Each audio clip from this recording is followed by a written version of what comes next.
बिस्मिल्लाहिर्रहमानिर्रहीम। मेरे प्यारे बेटा, most welcome in the second year. First year किसी न किसी तरीके से हो ही गई, वो तो आपको इल्म ही होगा। अब मेरे प्यारे बच्चे, बगैर टाइम ज़ाय किए हम केमिस्ट्री की बात करेंगे सेकेंड ईयर के हवाले से। सेकेंड ईयर में केमिस्ट्री के टोटल 16 चैप्टर्स हैं। 16 चैप्टर्स हैं मेरे बेटा। उसके कुछ डिवीजन्स हैं, मैंने वो भी लिख दी हैं ताकि आपको पता चल जाए। एक है 1 to 6 तक पोर्शन है जिसको हम इनऑर्गेनिक केमिस्ट्री का नाम देते हैं। दूसरा 7 to 13 तक है जिसको ऑर्गेनिक केमिस्ट्री का नाम देते हैं बेटा। 14 चैप्टर मैक्रोमोलिक्यूल्स के बारे में है। 15 चैप्टर इंडस्ट्रियल केमिस्ट्री के बारे में है। 16 चैप्टर इन्वायरमेंटल केमिस्ट्री के बारे में है। तो टोटल चैप्टर हमारे हो गए 16। अब मेरे प्यारे बच्चे, जो आज हम लोग, अच्छा एक और बात भी ध्यान में रखिएगा, सेकेंड ईयर की केमिस्ट्री के अंदर कोई न्यूमेरिकल नहीं, सिर्फ रिएक्शंस के हवाले से बात होनी है। पूरी ऑलमोस्ट रिएक्शंस इन्वॉल्व हैं। अब मेरे प्यारे बच्चे, वैसे ज़्यादा समझने वाला जो पोर्शन है बहुत ज़्यादा कंसंट्रेशन वाला है। इसमें 1-2 चैप्टर है। इसमें सॉरी ऑर्गेनिक में तो सारा ही समझने वाला है, एक एक कंसेप्चुअल बात है पूरी। लेकिन अब मैं थोड़ा सा इन लेक्चर्स के अंदर पहले चैप्टर नंबर 1 स्टार्ट कर रहा हूँ। चैप्टर नंबर 1, लेक्चर नंबर 1 भी हो जाएगा आपके हवाले से। मेरे प्यारे बेटा, पहली बात, what do you mean by inorganic chemistry. जैसे मैंने कहा था इनऑर्गेनिक केमिस्ट्री का है, तो actually it is the study of synthesis and behaviour of inorganic compound and organometallic compounds. Inorganic compounds की स्टडी कैसे होती है, उनके बिहेवियर, उनके रिएक्शंस, उनकी प्रॉपर्टीज़ क्या क्या होती हैं, उनकी स्ट्रक्चर्स क्या होती हैं कंपाउंड्स की, ये सारी चीज़ें किस में स्टडी की जाती हैं बेटा, इनऑर्गेनिक केमिस्ट्री के अंदर। इनऑर्गेनिक कंपाउंड्स और ऑर्गेनिक कंपाउंड्स की स्टडी को, उनकी सिंथेसिस को, उनके बिहेवियर की स्टडी को क्या कहा जाएगा, इनऑर्गेनिक केमिस्ट्री कहा जाएगा। अब बेटा वापस आएगा, चैप्टर जो शुरू हो रहा है that is about the chapter का जो नाम है that is about periodic classification of element and periodicity. अब बेटा उसी चैप्टर में पहले सबसे पहली बात जो होने जा रही है पीरियोडिक टेबल्स के बारे में।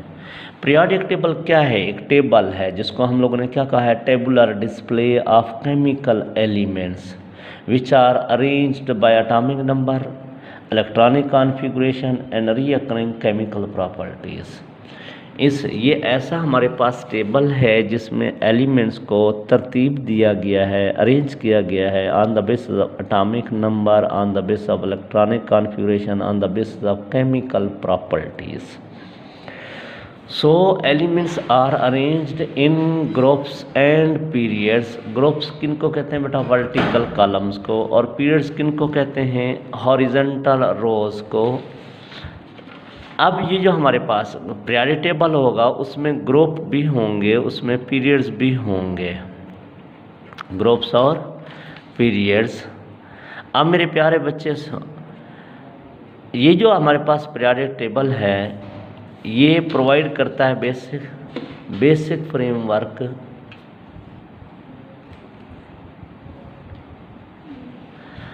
It provides basic framework to study periodic behavior of physical and chemical properties of element as well as their compound। ये एक ऐसा टेबल है जिसके अंदर हम लोग रेगुलर ट्रेंड के हवाले से एलिमेंट और उनके कंपाउंड्स की फिजिकल और केमिकल प्रॉपर्टीज़ को स्टडी कर सकते हैं।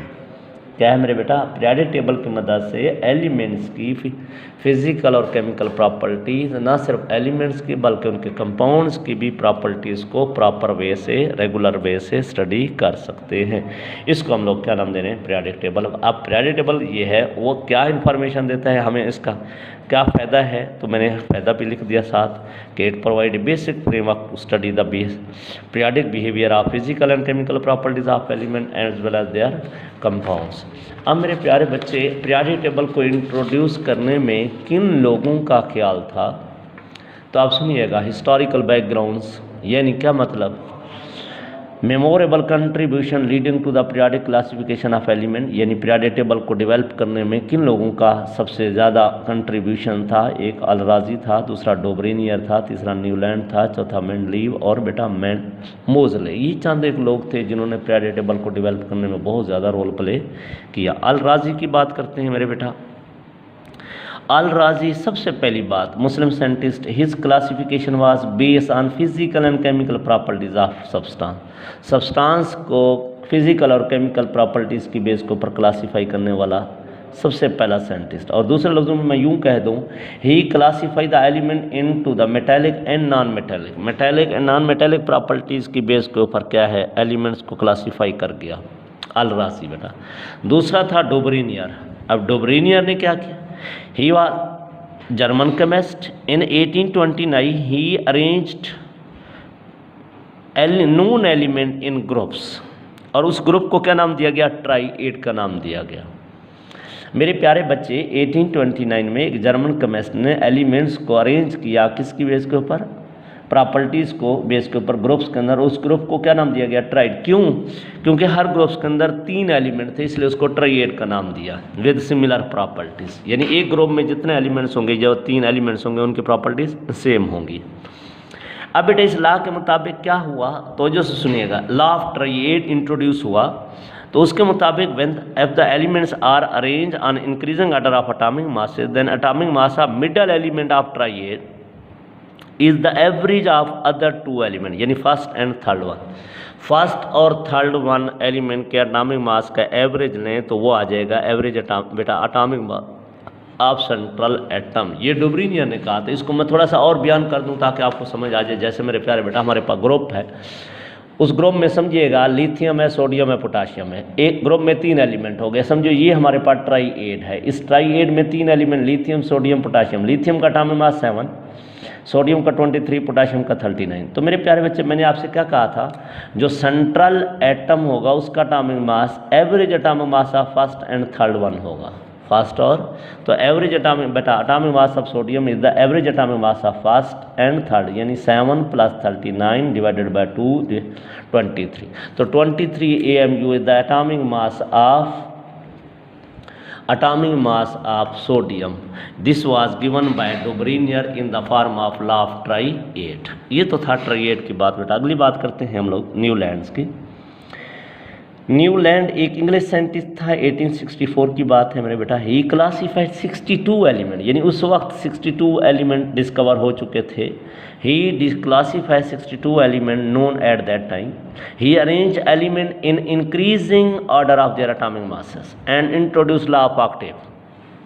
इसने एलिमेंट्स को एटॉमिक मासेस की बेस के ऊपर क्या कर दिया, अरेंज कर दिया। कितने एलिमेंट्स को, 62 को। और उससे क्या इंट्रोड्यूस किया, law of Octave. Law of Octave क्या कहता है, जब भी एलिमेंट्स को हम एटॉमिक मासेस की बेस के ऊपर अरेंज करते हैं तो हर 8वें एलिमेंट की प्रॉपर्टी फर्स्ट वन से मिलती है बेटा। आफ्टर 8th एलिमेंट इंटरवल क्या है, एलिमेंट प्रॉपर्टीज रिपीट करते हैं। If the elements are arrange in the increasing order of atomic masses then the properties are repeated after 8th element. क्या मतलब, यूं शॉर्टकट समझिएगा, हर 8वीं की एलिमेंट की प्रॉपर्टी फर्स्ट वन से मिलती होगी।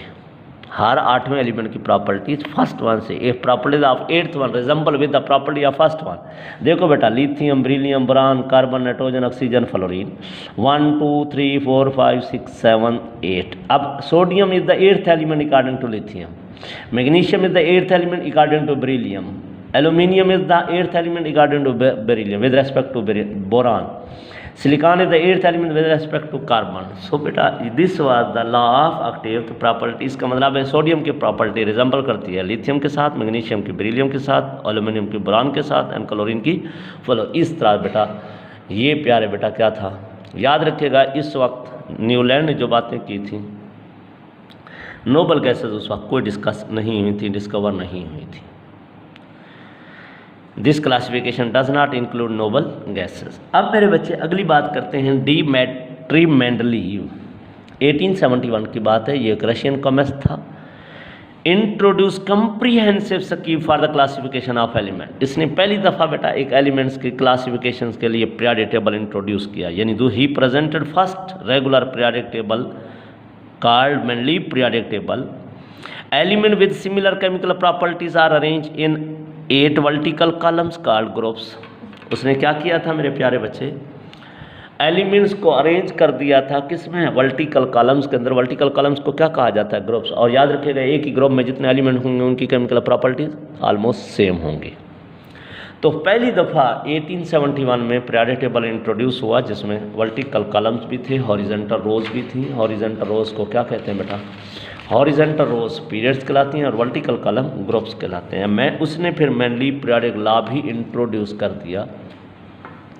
अब मैनली पीरियोडिक लॉ की बात करेंगे तो क्या कहेंगे? When the elements are arrange on ascending value of their atomic masses, जब एलिमेंट्स को एटॉमिक मासेस की बढ़ती हुई वैल्यू के साथ तरतीब दे दिया जाएगा, then element with similar chemical properties are appeared at regular interval. एक खास इंटरवल के बाद फिर एलिमेंट अपनी प्रॉपर्टीज रिपीट करेंगे, यानी element show regular trend in the properties on the basis atomic masses.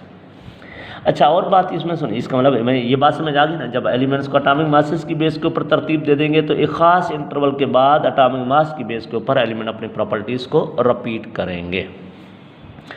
अच्छा मेरे प्यारे बेटे, इसमें बड़ी खूबसूरत बात और सुनो। मैनलीव ने अपने पीरियोडिक टेबल में एम्प्टी स्पेस छोड़ दी उन एलिमेंट्स के लिए जो उस वक्त डिस्कवर नहीं हुए थे। न सिर्फ उनके लिए जगह छोड़ी बल्कि उनकी प्रॉपर्टीज़ भी प्रिडिक्ट कर दी।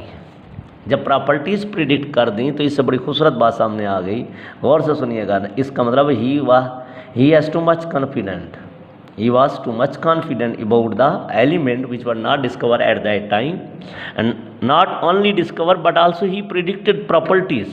तो उसने उनके लिए एम्प्टी स्पेस भी छोड़ दी, उनके लिए प्रॉपर्टीज़ भी छोड़ दी और यानी विद पोजीशन उनकी प्रॉपर्टी डिस्कस कर दी। कौन सा एलिमेंट? जैसे जर्मीनियम है, जर्मीनियम बाद में डिस्कवर जब हुआ तो उसकी प्रॉपर्टीज़ भी वही निकली जो मेंडलीव ने डिस्कस की बेटा, उसकी पोजीशन भी वही रही जो मेंडलीव डिसाइड करके गया था। ये था मेंडलीव पीरियोडिक टेबल जो एटॉमिक मासेस की बेस के ऊपर ग्रुप्स और पीरियड्स के अंदर एलिमेंट को तरतीब दी।